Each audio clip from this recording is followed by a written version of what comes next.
Cable tester. Think of the cable tester as the lie detector of the physical network. Up to this point in our physical networking toolkit, we have used the crimper to build the cable, the punch-down tool to anchor it into the wall, and the toner probe to physically locate it in a messy server closet. But none of those tools can actually tell you if the cable works. If you just spent 2 hours pulling a Category 6 line through a drop ceiling, you must guarantee that the data can actually travel across it perfectly before you plug a server into it.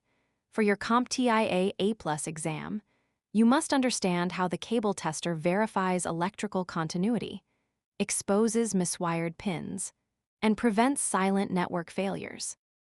The architecture of the tool, main and remote.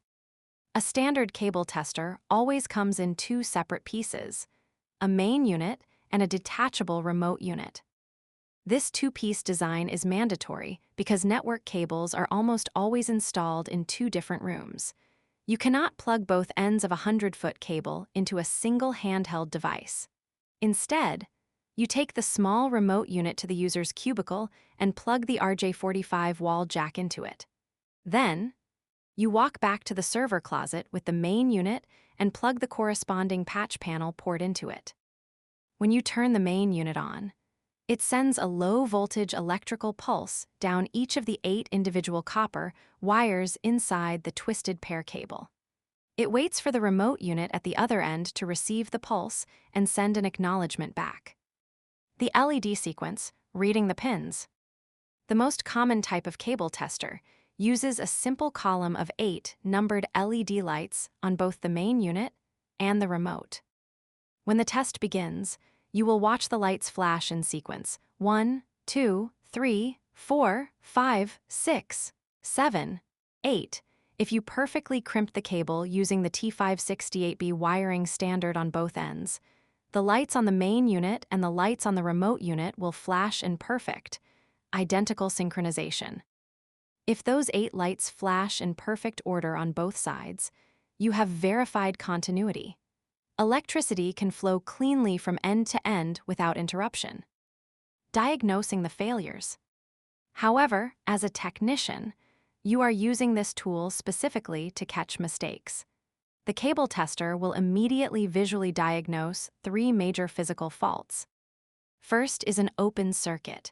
If light number 4 flashes on the main unit, but light number 4 stays completely dark on the remote unit, that specific copper wire is broken somewhere inside the wall, or the gold pin in your connector completely missed the copper when you squeezed the crimper.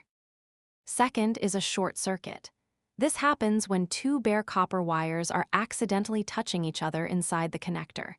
If you see lights 2 and 3 light up at the exact same time, the signals are bleeding together, and the data will be corrupted. Third is a miswired or crossed pair. This is the most common human error. If you accidentally swap the solid green and the solid blue wires when pushing them into the plastic connector, the cable tester will catch it. The main unit will flash light number 3, but the remote unit will flash light number 4. The sequence is broken, telling you instantly that you need to cut the end off and recrimp it in the correct color order. Advanced testing, the time domain reflectometer. For the A+ exam, you should also be aware of the high-end, enterprise version of this tool, often called a cable certifier or a TDR, which stands for Time Domain Reflectometer. A basic $20 LED cable tester can only tell you if a wire is broken. It cannot tell you where it is broken. A TDR is an expensive, advanced computer that shoots a microscopic electrical pulse down the wire and measures the exact nanosecond it takes for the pulse to bounce off the broken end and return, by using the speed of light and electrical resistance. The TDR will display a message on its digital screen saying, "Wire number 4 is broken exactly 42 feet away." This allows you to walk down the hallway, pop a specific ceiling tile, and fix the exact spot where a rat chewed through the cable, saving you hours of blindly searching. By mastering the cable tester, you verify that your physical layer 1 foundation is absolutely flawless before you ever attempt to configure an IP address.